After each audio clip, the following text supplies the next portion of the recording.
Hello, welcome to Zatu Live. It's Nick from Board Deck and Dice here, and I am joined today by some would say devilishly handsome, I would say, tall, Mark Cooke. Mark, you may recognise as one of the founding brains behind AireCon, and used to work for charity Christians Against Poverty, combating poverty in this country. And now, after joining Hush Hush projects, you've changed roles within like a month or two to be the Yeah, CEO, which yeah. is utterly ridiculous. Tell us how AireCon led to being the CEO of a board game company. Um, so I think so. I really loved working at CAP, and it wasn't, I wasn't looking to move on from CAP or anything. Like I still massively believe in the work they do, and it's awesome.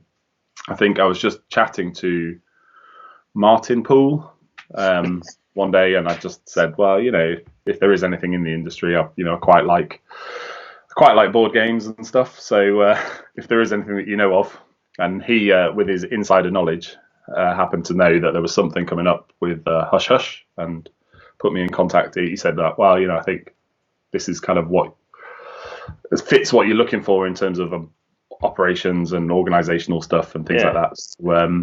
that. So I went for it, and it was all quite mad because it was the weekend of AireCon was when Martin actually sent me the thing. The closing date for the applications was 2 days after that, so I had to just get it in. The week after that, I was chatting to them on Skype, and then the week after that, I was in Denmark for my interview, Wow.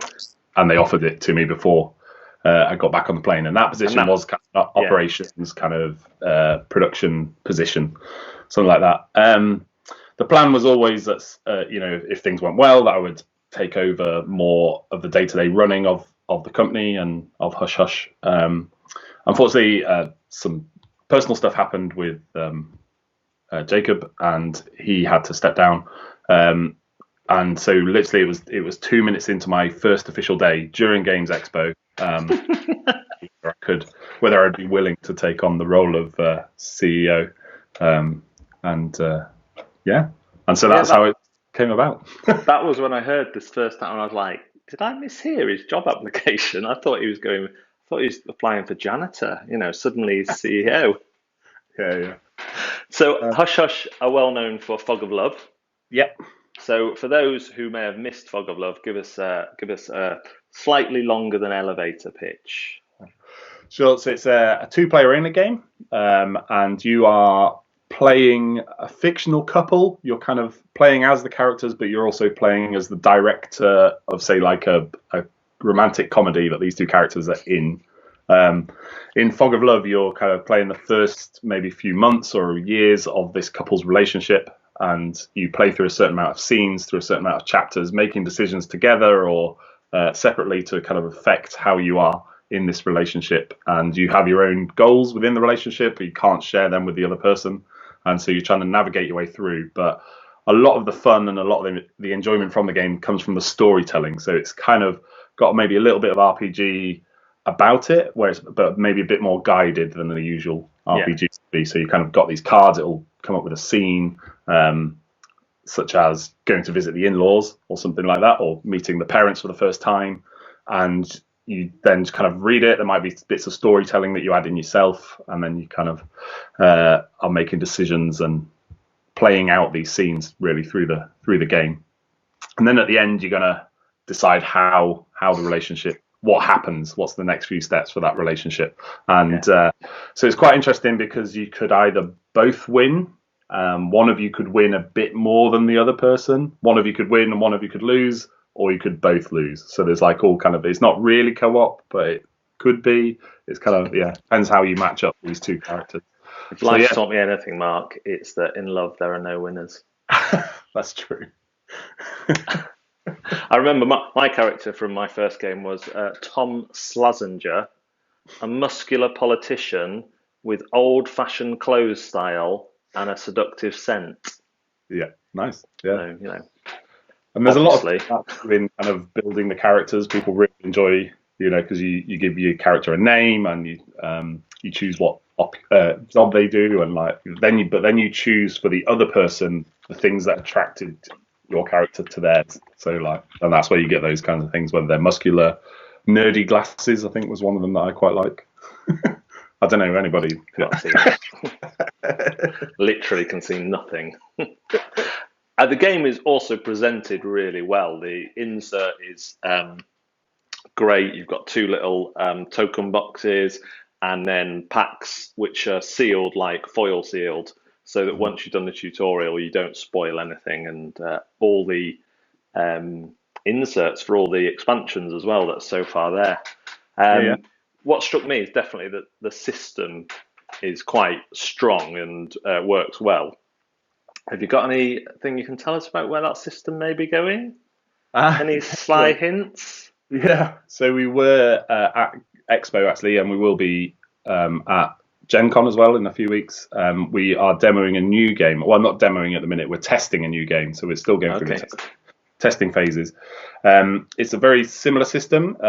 There's less mechanics to it. It's more about the storytelling. But this is actually a 4-player game. We're hoping that we can get in a 2-player variant on it as well. So it'll either be 2 or 4. This is kind of like further on in the relationship. The working title at the minute is Midlife Crisis. Okay. We kind of like that. We'll probably stick with that. But you are working through some big events that are happening in your life, and just how you respond to that really. So you're still 2 characters, but each character is played by 2 people, and one person is playing the unconscious, and the other person is playing the reason. And you only know so much. Like one of the players knows more about your immediate wants and kind of what you want right now, whereas the other person is looking more at your long-term goals in life, and you're trying to basically sort of match them up or try and figure yourself out to achieve self-realization, and but whilst also trying to keep your relationship together because the other person is going through their own things. It's really interesting. Wait, Evangelos has just joined us. Hello, Evangelos. So that's interesting that one of your first jobs as CEO is to bring your own bearing of your midlife crisis into the Fog of Love system. Yeah.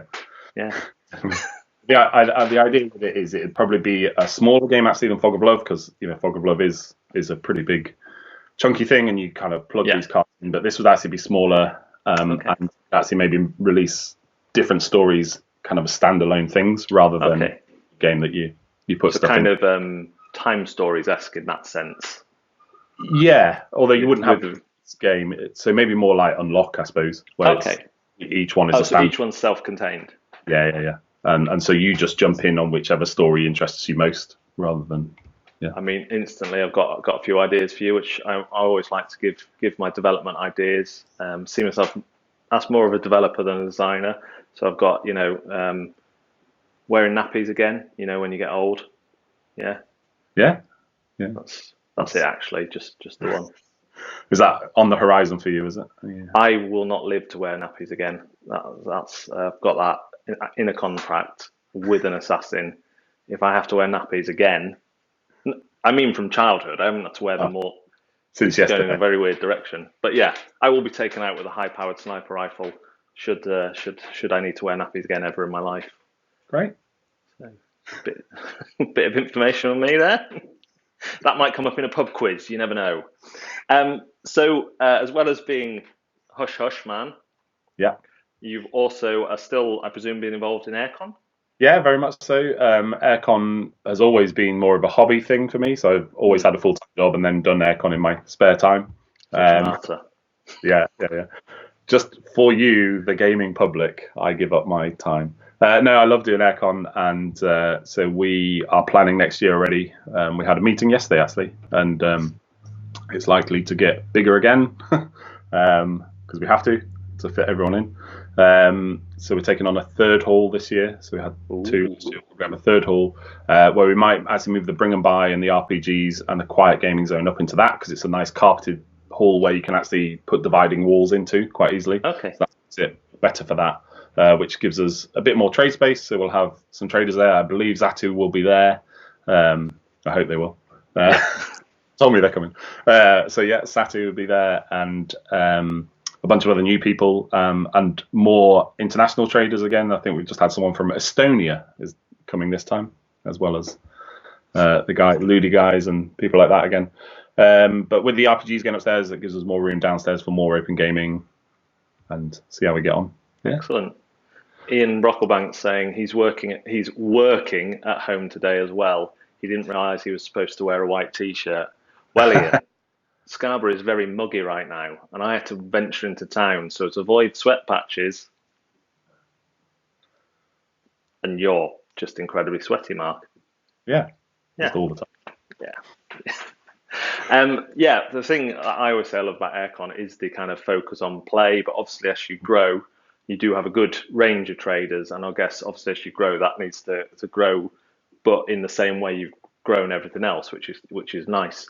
And you're always, what I really like is you or another member of the team, whoever's running the AireCon Facebook, you're always putting suggestions into the AireCon community as well to see what people think about them. There was one even about potentially camping, wasn't there, on the floor? And I know my namesake B&B is probably already booked up, the Welford. Yeah. The camping, I'm not sure whether we're going to be able to pull it off. In the end, it just came down to cost. Of even without us profiting from it as AireCon, it would have been about £150 per person, which you could go into for. So it's unlikely. We're still going backwards and forwards with the convention centre. Weirdly, the most expensive thing was the showers. And the hall itself was about £7,000, and then the showers on top of that were £5,000 or £6,000. Wow. So maybe sleep in the showers.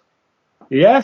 And I didn't really want to go for the old stereotype of a no shower game convention. I thought that would probably not be wise. But it's just great that you're able to come up with some of those different ideas that that wouldn't be practical in. Well, I can't see us all bedding down in the NEC, for example, or one of the Essen halls. Yeah. So, some people do. Yeah. I heard Heracles from Ludi Creation slept behind his curtain. Great. Sneak a bed in. Yeah. As long as they don't find you, it's fine, isn't it? No, it's good, and it is interesting that Ian's on actually. So we're looking as well as Hush Hush. We actually come to it's hard because there's so many conventions now, and especially so many bigger ones that you have to try and get to as a company, and as a company, you've got Expo, and then Essen, and then we've got like the New York Toy Fair, Berlin Toy Fair, Gen Con, Origins. It's just getting bigger and bigger, and there's lots of stuff. So we've actually we're working with Ian, and he's going to go to some of these sort of more mid-sized cons in the UK and take Fog of Love to those. So like Tabletop Gaming Live and Tabletop Scotland and Dragon Meet as well. So he's going to go to those for us. So that's really cool, and something because as a company we love conventions, and it's a great way to just get there and meet people and things like that. I obviously personally have a great interest in conventions, so so it's worked out really well, and so we're looking forward to seeing how that goes. And there's obviously it's expanding slightly in other ways as well, with PAX Unplugged becoming more and more popular as well. Where's that? Is that in LA? Somewhere in the States, isn't it? We're going to that one. I probably should know where it is. So small. The and then Shuck. Just Shuck as well, I think. Yeah. There's loads. And I guess for you guys with Fog of Love, because it's got that broader appeal, something like PAX Unplugged, where video gamers do there is that kind of element of role play as well, of naming your character, but having a bit more guidance. I guess it's just a kind of a shoe-in for you guys, that one. Yeah. No, it's really cool. So we're looking forward to that. So we do have someone that's based in the US that does all of our US conventions, and he's really cool. He's just really gone for it. He started in the last sort of month or so, same time as me. So. Nice. No, it's cool. So if you were giving anyone advice about how to get more involved in the board game industry, it's run your own convention for loads of years, work in a totally unrelated job, apply for a janitor position, and get promoted on your first day. It's pretty much. I mean, that's just everyone's story, isn't it? I think. I watched the David Brent film the other day. I don't know why that came to mind. It was the opposite for him. So let's talk some games. Have you been playing anything interesting recently? Yeah, well, I just did on the sporadically bored group. Mm, Did a quick live play of this one over here. Sorry, I'm going to lean across the camera, which is it's probably all very right. bad. We Yeah. got a cleavage shot. How do we say it? I told you I'd say it. Say it. Roll, roller Kate, Rolly cat e. roller catty. But yeah, that was fun. It's Yeah. obviously only played it solo so far, but that was neat. I played. What did I play the other day? That was really good. Oh, Die Tavernen in Tiefenthal. Ooh, I want to play that. Yeah, so it's German only at the minute, but there's English rules on BGG. Yeah. It's really good. It's Wolfgang Warsch, that's Quacks of Quedlinburg and The Mind, and loads of other really good stuff that seems to be. He seems to be a bit of a role. But yeah, it's so I'd say that had a similar feel to Quacks, but very different mechanics. So it's kind of funny how Okay. somehow it feels like a Wolfgang game where it's a mixture. I'd say it's a step or two up from Quacks, but it's kind of a mixture of deck building, but then dice drafting and then dice placement. It's kind of funny how it works. I'm in. Yeah, oh, it's awesome. You had me at hello. Yeah. And then the other one recently was Villagers. That was the other one that I really, which was really cool. Went to see the Hairy Game Lords, and we played that with them. Yeah. Yeah, that one's got now it's kind of full retail. I guess it always happens, but it had a lot of buzz before launching, and I played the prototype version, which actually was very close to what the final version is. I'd say it's just been a case of smoothing out, smoothing out some of particularly the unlock mechanism has been smoothed out a bit, and the rules, made clear on those. But I think because it did have so much hype, it's got a lot of people who are saying, "Oh, a bit like Wingspan syndrome. Oh, it's lighter than I thought, or it's not." But because I went into it with the prototype not knowing anything, I was like, "This is brilliant. This gives me everything I want." Because I can play it quickly. There's decisions to be made. There's the satisfaction of building up those stacks of villagers. But the crunchiness for me comes in when do you cover up something that's useful for you. And I really rate that one. I think it's a really good one, and it was such a good price on Kickstarter, particularly for the one with the wooden coins. It was unbelievable. They did a really good job there. I've obviously been playing Crokinole. Is that how you say that? Yeah. Croc. Croak. Obviously, that was featured on Shut Up and Sit Down recently. I just went for one of the cheaper boards. It's a 30 who do pitch car. And I'm really enjoying that. I've wanted that for a long time. Have you oiled your wood then, or? I've applied some of the bliss powder, which I will grab that actually because we're always talking about board gamers and their baggy collection, and that's what was in. Awesome. That was what was in there. So how many lines of that do they advise at any one time? They didn't say anything about it, but I applied some to the wood, and it did slide all the way across the board when I didn't want it to. So that was great. But yeah, there's definitely the rules on that where you have to either, if the opponent hasn't got anything on the board, you have to get into the middle circle with one of yours that you hit.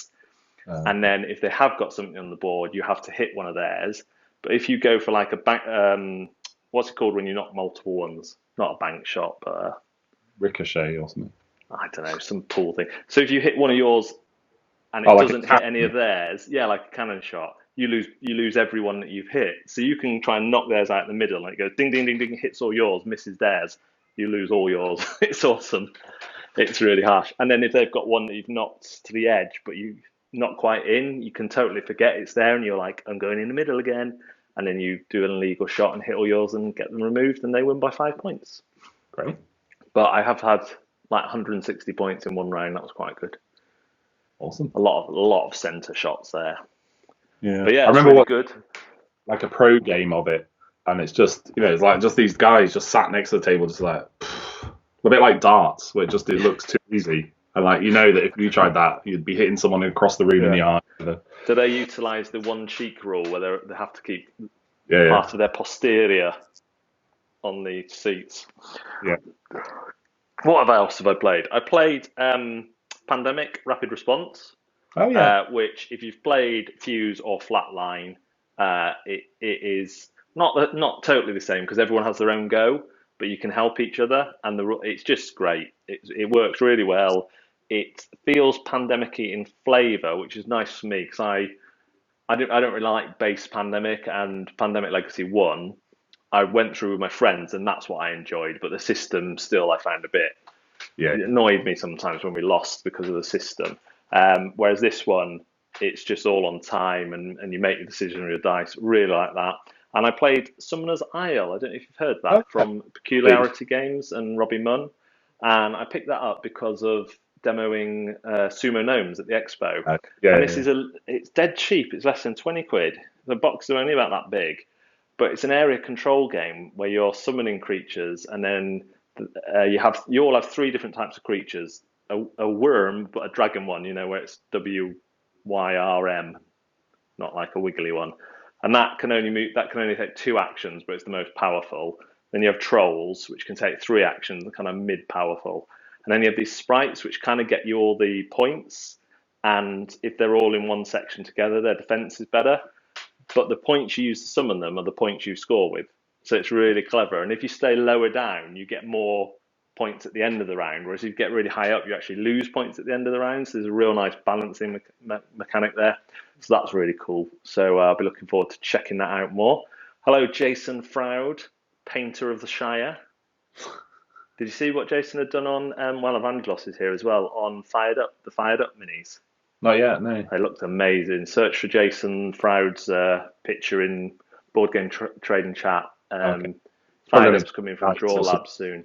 Yeah, so that's a really neat game as well. So yeah, cool. Well, we will. I haven't had my lunch yet. You're drinking ugly. Literally, that's what he's drinking. Ugly. You are what you drink. I don't know how I do it. But yeah, you need to get some lunch. I need to get some lunch. We're going to go put different colour t-shirts on.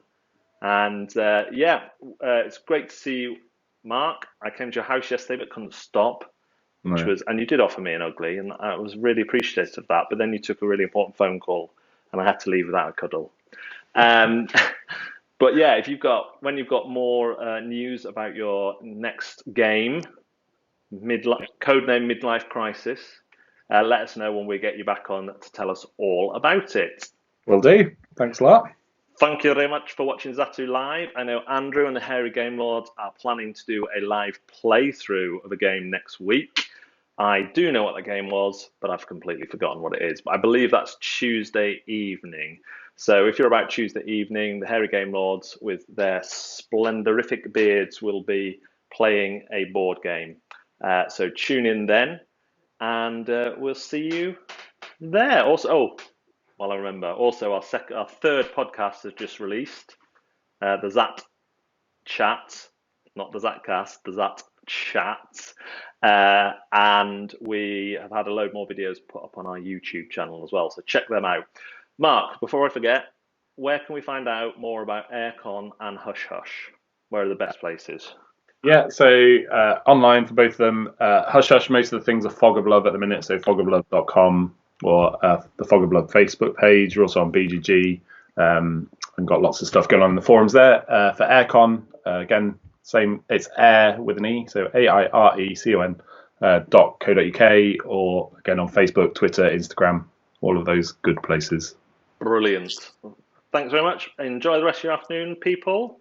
We will see you soon.